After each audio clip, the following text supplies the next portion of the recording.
Nama saya Solihin, jabatan Koordinator BRT Koridor 9, tugas di Koridor 9, rute Pluit Pinang Ranti.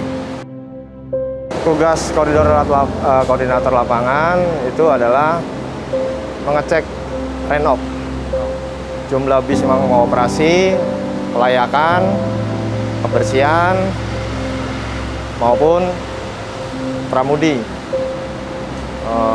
Pastikan pramudi itu sehat agar tidak ada kejadian yang tidak kita inginkan. Kita kan tim ya. Tim itu saling koordinasi, petugas yang di jalur maupun di ujung, agar sirkulasi bus maupun pelanggan cepat dijemput atau terangkut. Tapi saling backup satu sama lain gitu. Demikian, saling membackup apabila ada PDO yang ingin makan atau izin sholat, ya, maupun yang izin tidak enak badan. Selalu berasa seperti keluarga berarti? Demikian, seperti keluarga, ya di lapangan seperti keluarga, saling membantu. Kondisi hari Kamis itu hujan lebat. Dari Tangerang sampai Jakarta itu saya kehujanan. Pas sampai di Grogol, saya melipat jas hujan saya ngecas handphone, bikin laporan bis yang sisa yang beroperasi, yang rusak, saya ngecek masih ada nggak. Saya ngecas handphone, ya tiba-tiba nggak selang waktu itu emang pas kejadian gitu loh. Karena kejadian itu berselang rute 9A itu beroperasi.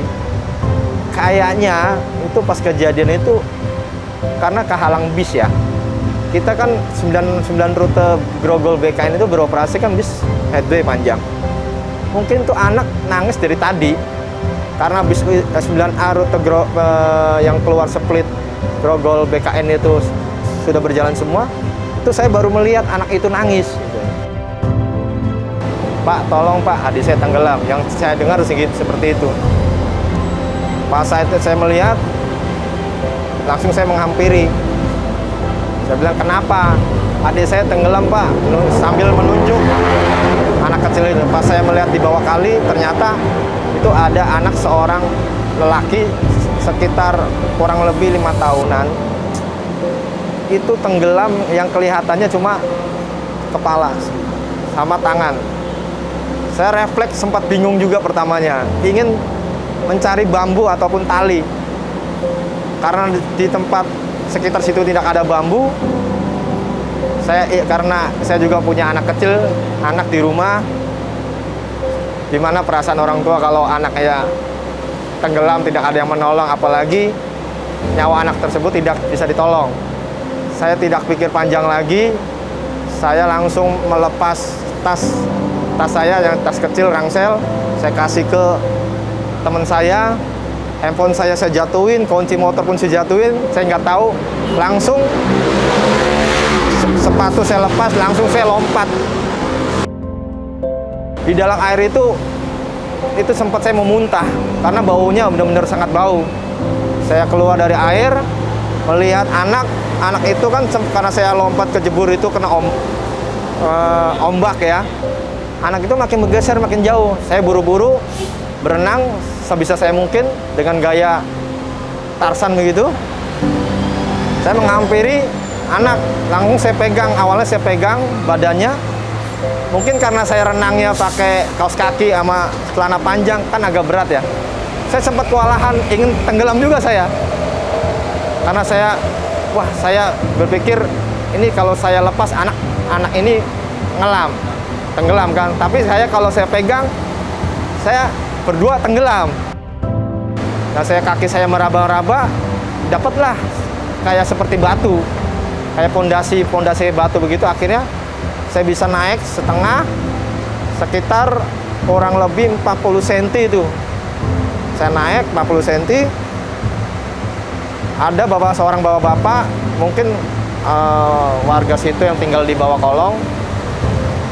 Saya minta tolong sama dia, Pak, tolong lempar itu kabel Telkom. Akhirnya sama dia dilempar kabel Telkom ke saya. Anaknya kan sempet karena pucet ya kan, mungkin karena kebanyakan minum air kali yang kotor. Saya pundak ininya saya gini-giniin supaya airnya itu keluar ya.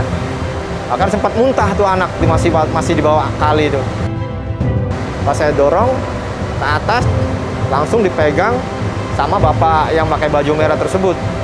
Langsung ditarik dan saya pun naik ke atas dengan bantuan kabel Telkom itu.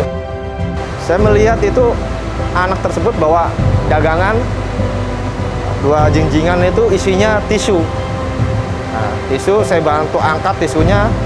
Anak yang 2 orang tersebut dibantu sama bapak-bapak, dipegangin. Saya membawa dagangannya karena saya tidak melihat kondisi pinggir kali itu.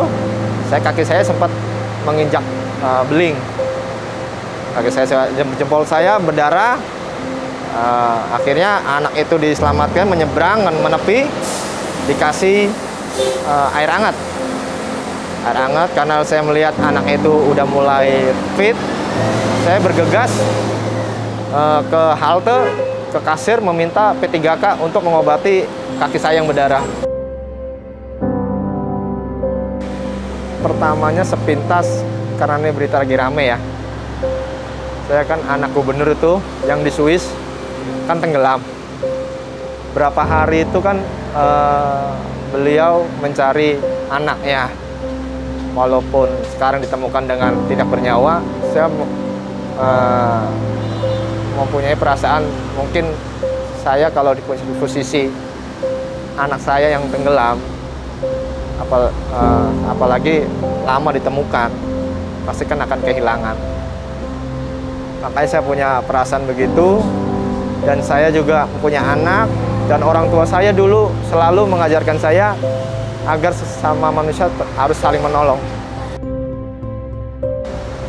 Amanah itu berbuat baik kepada orang. Selagi kita berbuat baik, berbuatlah baik. Karena kita di dunia ini hanya sementara.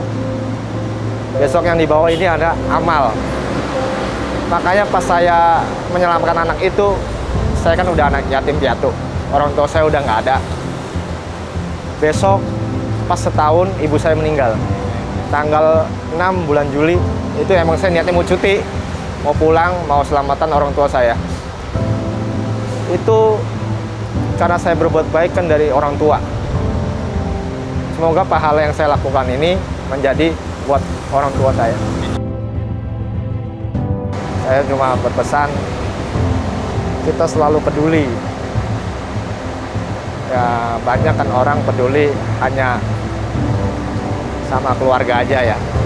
Karena semua ini kita mau pelanggan, mau orang di sekitar kita, kalau bisa kita pedulikan, membantu. Ya kan, ada ya contohnya lah. Sekarang kan zamannya orang membantu kagak cuma videokan saja, memviralkan saja. Saya pun sering lihat pulang tugas ada orang jatuh dari motor, membantu kagak, bikin macet doang, cuma memvideokan doang. Gitu loh. Jadi emang di Jakarta ini saling menolong udah mulai berkurang. Udah sama cuek. Udah sama-sama, bukan urusan saya, bukan keluarga saya. Tapi saya berpesan agar semua karyawan Transjakarta saling peduli. Walaupun itu bukan teman, saudara, harus peduli sesama manusia.